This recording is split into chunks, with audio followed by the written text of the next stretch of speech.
Once, a horse was running quickly down the road. It seemed as if the man on the horse had somewhere important to go. Another man, who was standing alongside the road, shouted, "Hey, where are you going?" And the man on the horse replied, "I don't know, ask the horse." A monk, who was standing nearby with some of his disciples, looked at his disciples and said, "Did you all see the man who just passed from here very fast on the horse? What do you think about this incident?" The disciple said, "Master, the horse was out of control and it was taking rider to some unknown destination." Listening to this, the master smiled and said, "My pupils, this horse is a symbol of our mind. This is how our mind is, just like a galloping horse, and we are just sitting on it, riding it without a clue as to where it is going. We don't have any control over it, and it continuously pulls us in the direction it wants to." Most of the people live their life just like this, just at the mercy of their habits created by their mind. If you ask yourself, "What are you doing?" or "Why are you doing so?" you might be surprised to learn that you are just being dictated by your habits and not by your free will. We are at war with our mind. We struggle incessantly to have control over it. Even if we close our eyes for just a minute, we see a deluge of images and thoughts across our mind. It becomes difficult for us to calm our mind even for a moment, because we don't have any control over it. We have never tried to control it. Mind is like a horse. If you have control over it, you can take it anywhere you want. But if you lose control over it, then you will get lost in maze and will never be able to reach your destination. If we see in our lives, we will find that it is our mind which is the cause of our happiness and sorrow, peace and distress, progress and failure. One who controls his mind ultimately attains happiness, peace and progress. But those who are in control of their mind ultimately get sorrow, distress and failure. That's why we should always try to control our mind. But now, the question is, how can we control our mind? How can we break free from slavery of mind? Here, we will discuss about some ways by which you can have control over your mind. These methods are very simple, but very effective. So, listen carefully. First method is breathing exercise. It is said that our breath is the reign of our mind. The more you will have control over your breath, the more you will have control over your mind. The breathing continuously changes with your emotions. When you are angry, you might notice your breathing gets quicker.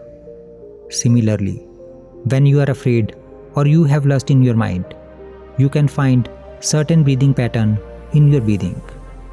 One easy way to calm your body and control your emotion is to slow and deepen your breathing. Try breathing slowly into your nose and out of your mouth. By doing this, you will find that after some time you will be able to control the emotion in your mind and feel calm. If you can practice breathing exercise every day for half an hour in the morning, then you will have better control over your mind for the whole day and you will feel joyful. Second, try to live without something which you are addicted. Never get used to something so much that you cannot live without it. For example, if you cannot live without your mobile phone, then sometimes spend few hours without your mobile phone. If you have the habit of watching too much TV, then try not to watch TV for one day in a week. If you eat too much fast food, then try eating it only once a week. By taking a resolution like this, you can have control over your mind. Third, control the mind with intellect. Before fulfilling the desire that arises in your mind, just think about it. Think about the consequences. If consequence will be bad, then explain it to your mind and try to curb that desire. For example, if you have a desire to smoke cigarette or drink alcohol, then immediately think about its consequences. Think about the harmful effect of smoking and drinking. By doing this, your mind will automatically give up the bad desire arising inside you, and it will start to come in your control. Fourth, never keep your mind free. It is said that empty mind is a devil's house. Negative thoughts and desires often arise in an empty mind. And when you start to fulfill those desires, then you become habitual to it. Therefore, always keep yourself busy in some work. Keep yourself busy in study, office work, or any household work. By doing this, useless thoughts will not come to your mind, and your mind will be engaged in work. Fifth, calm your mind with meditation. Practice meditation every day to keep your mind calm. Meditation teaches you to live in the present moment. The more your mind is in the present moment, the calmer your mind will be. A calm mind does not wander here and there and can be easily directed in the right direction. A calm mind can think right and make right decisions. And there is nothing better than meditation to calm your mind. When your mind is calm, then you can control it in a better way. Sixth, read good books. Make a habit of reading good books. Read books that motivate your mind and inculcate good habits in you. Good books can bring miraculous changes in our lives. All the famous and successful people in the world have the habit of reading books. Reading books changes your thinking. It reduces your stress level, and you will start thinking positively. And as will be your thoughts, so will be your habits. Therefore, start reading books from today onwards.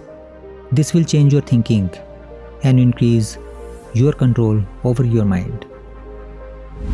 Seventh, have a self-confidence in yourself. Whatever work you do it with full confidence. Do not keep any kind of doubt in your mind. The more you have self-confidence, the more you will be able to control your mind. When your self-confidence is weak, your mind starts to dominate you. But with self-confidence, you can not only control your mind, but also achieve success in the outer world. That's why you must have self-confidence in yourself. This will help you to have control over your mind. So friends, these are the some of the ways by which you can control your mind and overcome bad habits. If you can apply even any one of these methods in your life, then you will surely start to have control over your mind. We must understand that it is not only necessary to control our mind, but also it is very essential. Because if you took control over this horse of your mind, then you can take it anywhere and get anything in this world.